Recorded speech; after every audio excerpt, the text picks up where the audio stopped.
The evening sun spilled across the prairie in molten streaks of gold, turning the grasses into waves of fire as the wind whispered through them. Miles of silence stretched in every direction, broken only by the creak of an old wooden windmill on the edge of Clayton Reeves's ranch.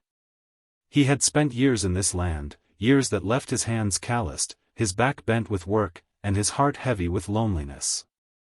When the mail coach rumbled away that day, Clayton expected to see a strapping young farmhand step off with tools in hand and boots ready for the dust. Instead, what he saw made him stand frozen on the porch, gripping the railing as though the earth had just shifted under him. A girl stood barefoot in the dirt road.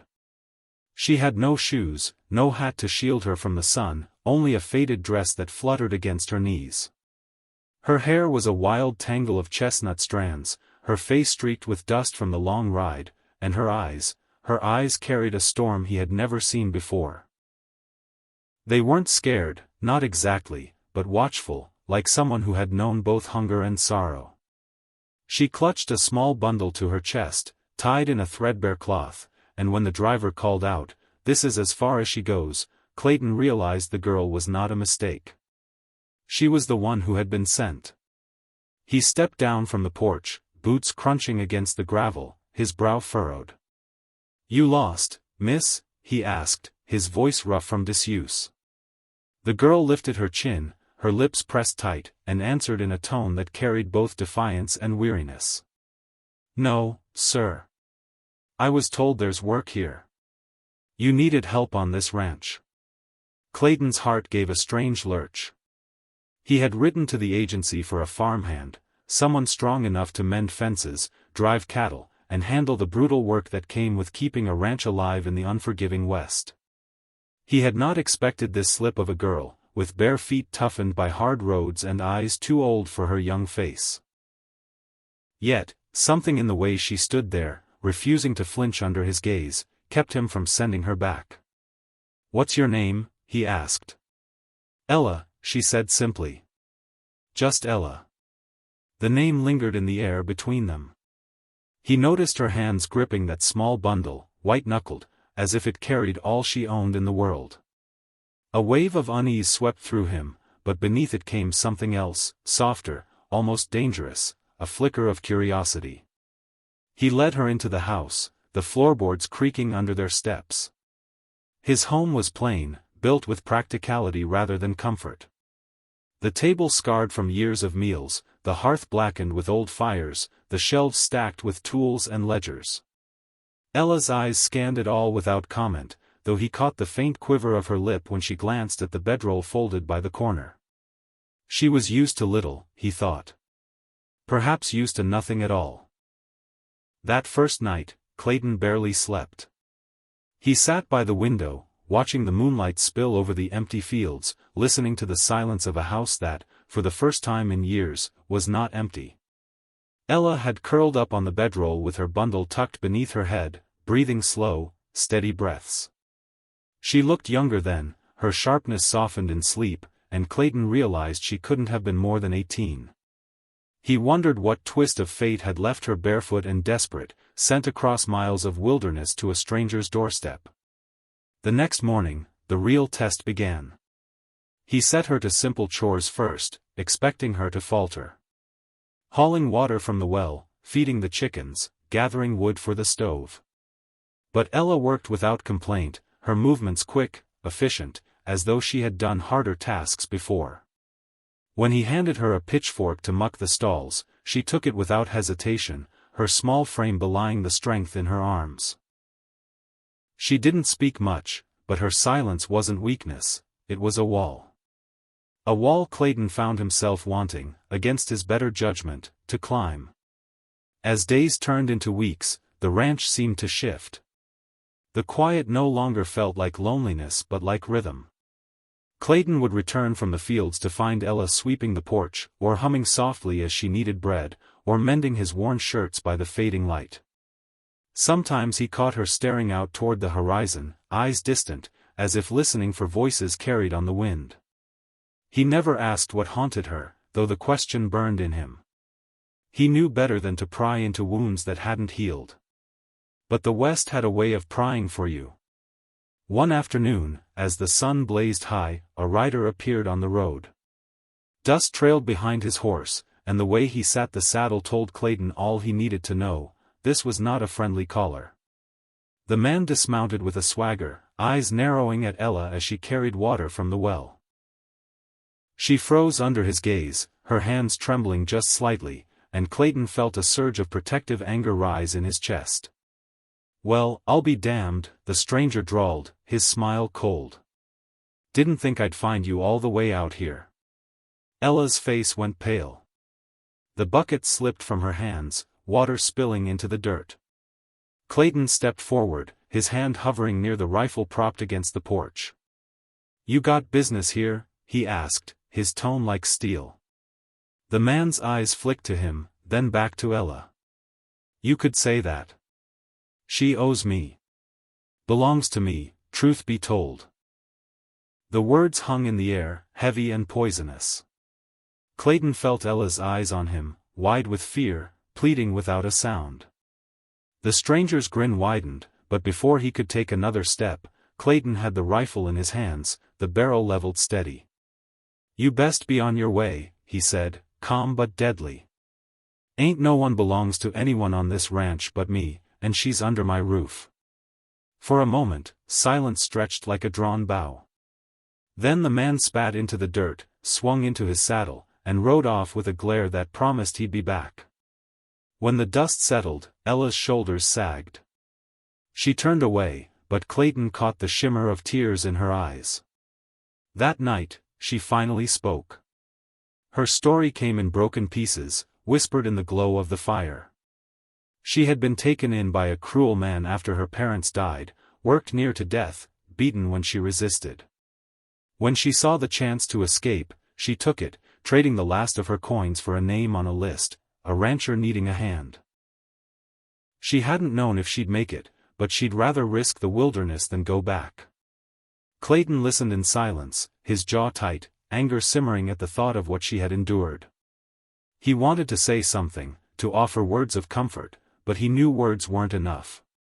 So instead, he stoked the fire, kept watch through the night, and promised himself one thing: that no harm would ever touch her again while she was under his care. From that night on, something changed between them.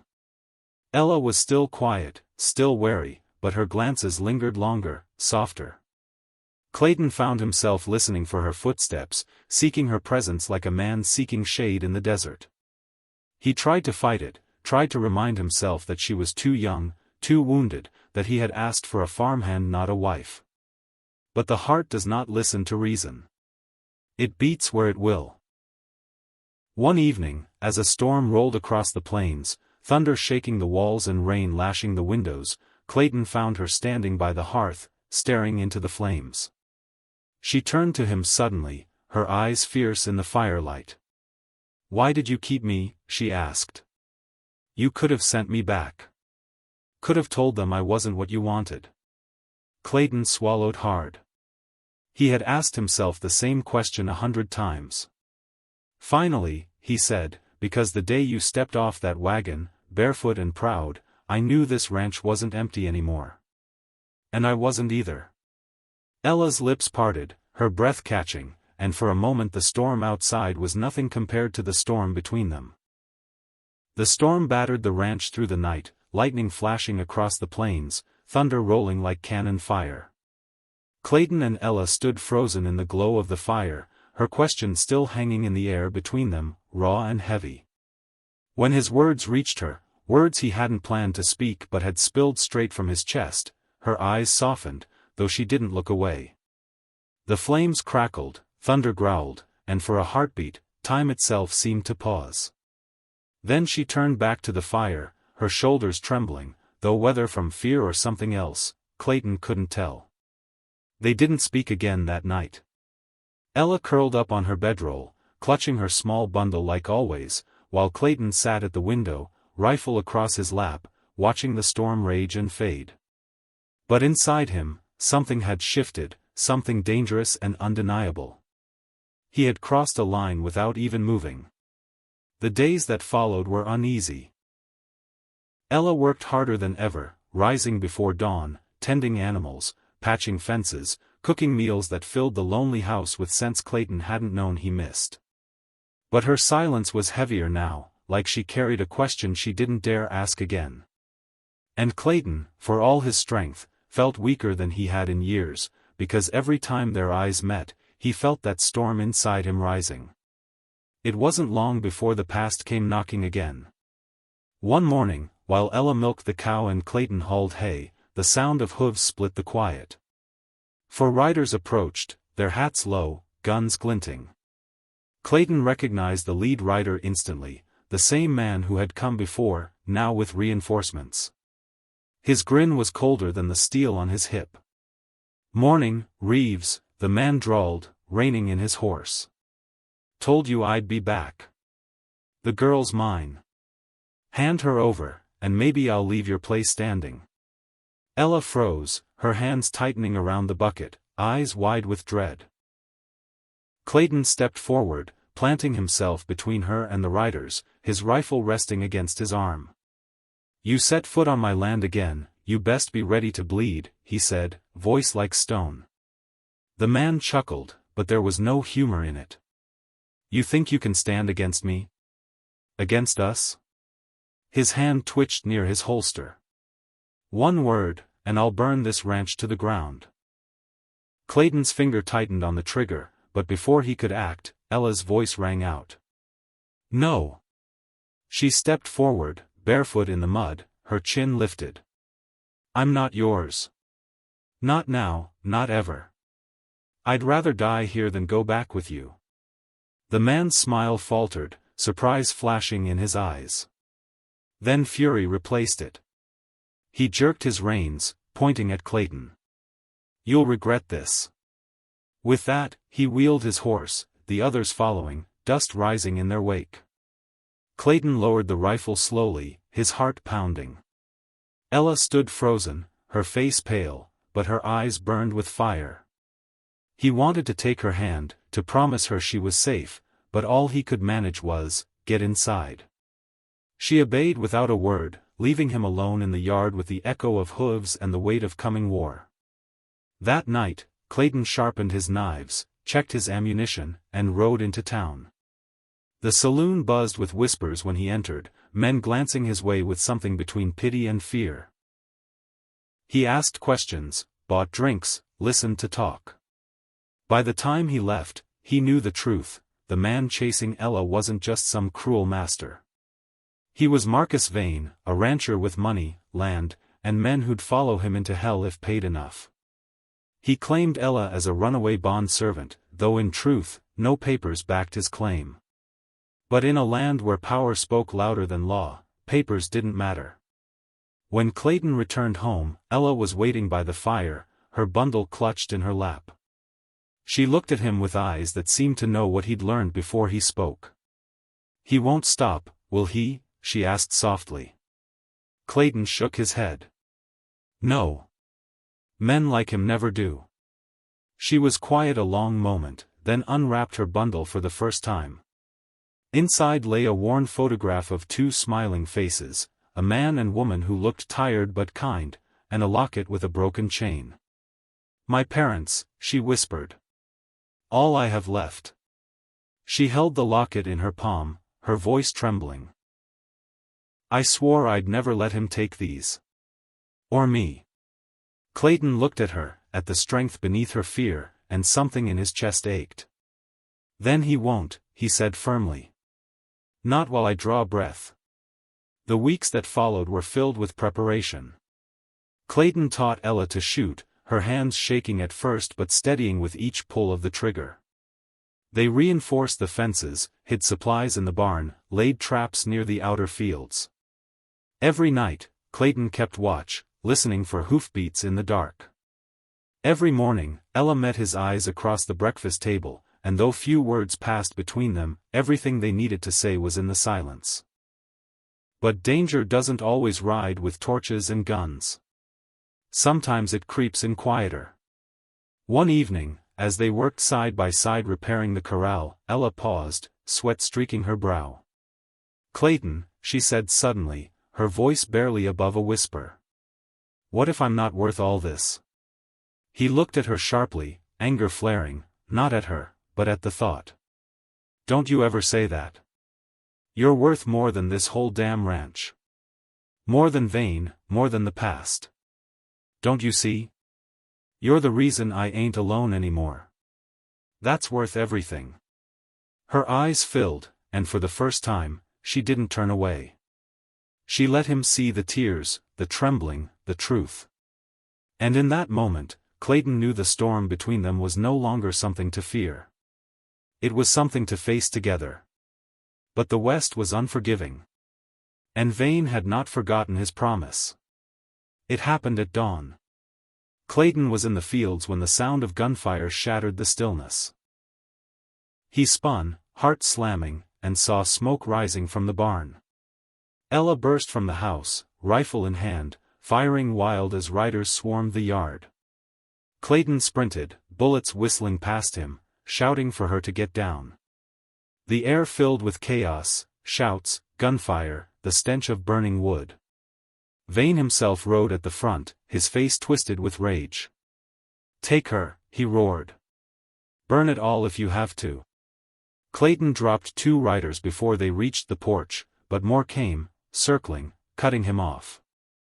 Ella fought like a cornered wildcat, her shots fierce, her eyes blazing, but she was outnumbered.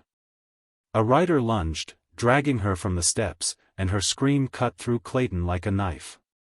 He charged, rage lending him strength, slamming the man from his horse, fists flying until blood slicked his knuckles. Through the smoke and fury, his eyes found hers. She was fighting, kicking, clawing, refusing to yield. And in that instant, Clayton knew. She was no longer the barefoot girl who had arrived with nothing but a bundle and haunted eyes. She was fire, untamed and unbreakable. The battle raged until the sun broke the horizon, casting blood-red light across the ranch. Bodies lay scattered, smoke curled from the barn, and Vane, bleeding from a wound in his side, retreated with the last of his men, his curses echoing in the dawn. Clayton staggered, blood seeping from a gash on his arm, his chest heaving. Ella ran to him, her hands trembling as they pressed to his wound. You fool, she whispered, tears streaking her soot-stained face. You'll get yourself killed for me. He caught her wrist, pulling her close despite the pain. Then I'll die knowing I fought for something that mattered. Her breath hitched, her forehead pressed to his. Around them, the ranch smoldered, broken but standing. And in that fragile dawn, amid ashes and ruin, something unspoken passed between them, something stronger than fear, stronger than the past. Not just survival. Not just necessity. But the beginning of a love forged in fire and blood. The ranch smoldered for days after the attack, the scent of charred wood clinging to the air. Clayton and Ella worked side by side to mend what could be saved, rebuilding fences, burying livestock, hauling away debris. Their hands bled, their muscles ached, but neither complained. They had survived, and in that survival, a bond had been tempered like steel in flame. Still, the danger wasn't gone. Marcus Vane had fled, but men like him didn't quit. A wound and a failed raid would only feed his vengeance. Clayton knew it, and Ella knew it too. They lived each day like borrowed time, watchful and wary, yet closer than ever. One evening, as the sun dipped low and painted the prairie gold, Clayton found Ella sitting by the corral, stroking the nose of the one surviving mare. She wore a faded dress he hadn't noticed before, patched and frayed but soft against her skin. For a moment, watching her in that light, she didn't look like the frightened girl who had stumbled onto his land barefoot and broken. She looked like she belonged. You should rest, he said quietly, leaning on the fence. She smiled faintly, though her eyes were tired. Rest feels like weakness now. I can't afford weakness. Clayton studied her a long moment. You ain't weak, Ella. You've got more grit than half the men I've known. Her gaze met his, steady and searching. And you? Why do you keep fighting for me, Clayton? You could have let me go, handed me over, saved yourself all this trouble. He shifted, looking away toward the horizon. The words came rough, but honest. Because the day you walked onto this ranch, I stopped being alone. And I don't aim to go back to that. For the first time, she reached for his hand. Her fingers were calloused, rough from work, yet warm. Then we face whatever comes, together. It was a promise, silent and binding. But promises don't stop bullets. Vane returned 3 weeks later, but this time he came not with a band of raiders, but with lawmen at his side. Papers in hand, false seals, and bribes dripping from his pockets. He rode up bold as brass, the sheriff of the county flanking him, and demanded Ella be turned over as a runaway servant under contract. The sheriff was a tired man, worn down by years of keeping fragile peace in a lawless land. He looked at the papers, then at Clayton, then at Ella. "Reeves, I don't want no blood. If these papers are true." "They're lies," Ella cut in, voice shaking but clear. She stepped forward, her chin lifted. "There's no contract. He bought me once, like property, when I was a child. My parents died, and her voice cracked, but she forced it steady. He's no master. He's a thief." The sheriff's eyes flicked with doubt. Vane sneered. "Pretty story, girl, but the law's on my side." Clayton stepped between them, his voice low and cold. "Law or not, she ain't goin' with you." The sheriff shifted uneasily, his hand brushing the butt of his revolver. "Clayton, don't make me choose sides here." "You already did," Clayton said. The standoff stretched, heavy as storm clouds. Then Ella did the unthinkable. She reached into her bundle, the same one she had carried since the day she arrived, and pulled out the locket. Holding it up, she said, "Inside is a paper. My father wrote it before he died. His land, his belongings, all signed over to me. Not him." The sheriff took it, studied it, his brow furrowing. This is real." Vane lunged, fury twisting his face. "Lies. She forged it." But the sheriff stepped back, squaring his shoulders for the first time in years. "Marcus Vane, you're under arrest for fraud, assault, and unlawful claim of property." The ranch yard exploded with chaos, Vane cursing, spitting, shoving, before the sheriff's men wrestled him down. Clayton stood ready, rifle in hand, but it wasn't needed. For once, the law held its ground. When the dust settled, Vane was hauled away in irons, his threats echoing long after he was gone. The sheriff tipped his hat, weary but resolute. "Reeves. Miss Ella, seems justice finally favored the right folks. Keep that paper safe. It's your shield now." As the riders disappeared into the distance, Ella sagged against the fence, tears spilling down her cheeks. Clayton caught her, steadying her with arms that felt suddenly too strong, too sure. "It's over," he murmured. But she shook her head, clinging to him. "No, it's just beginning." And she was right. The seasons turned. The ranch healed. Together, they rebuilt, planting crops, raising new livestock, carving life from the wild earth. Ella grew stronger, her laughter returning in small bursts that lit the house brighter than any lamp. Clayton, once a man of silence and solitude, found himself speaking more, smiling more, living more. They were no longer rancher and runaway. They were partners. Companions. Something deeper than either dared name, though the truth lived in every glance, every touch, every quiet moment shared by firelight. One evening, as spring bloomed across the plains, Clayton led Ella to the ridge above the ranch. The sky burned with sunset, the land stretching wide and endless before them. He cleared his throat, shifting like a boy unsure of himself, and pulled a small ring from his pocket, a band hammered from silver, simple but shining. "Ella," he said, voice rough. "I ain't good with words. But I know this, you walked into my life barefoot and alone, and now I can't imagine it without you. I want you here. With me. Always. Her breath caught, eyes glistening as she stared at the ring. For a heartbeat, she couldn't speak. Then she whispered, Clayton Reeves. I walked onto this land with nothing. And you gave me everything. Yes. 1,000 times yes. He slid the ring onto her finger, his hands trembling. She threw her arms around him, and for the first time, Clayton let himself hold her without restraint, without fear. The kiss they shared tasted of smoke and rain, of pain endured and hope reborn. From that day on, the ranch was no longer just a place of survival. It was a home.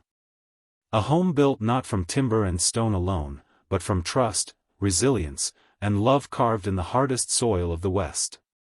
Years later, folks would whisper of Clayton Reeves and the girl with no shoes who came to his ranch. They'd tell stories of the battles they fought, the love they forged, the life they built in a land that gave nothing freely. And around campfires, when the wind howled across the plains, they'd say, where bullets missed, hearts didn't. And somewhere, on that lonely stretch of prairie, a ranch still stood, stronger than storms, brighter than fire, alive with the laughter of two souls who had chosen each other against all odds. Forever.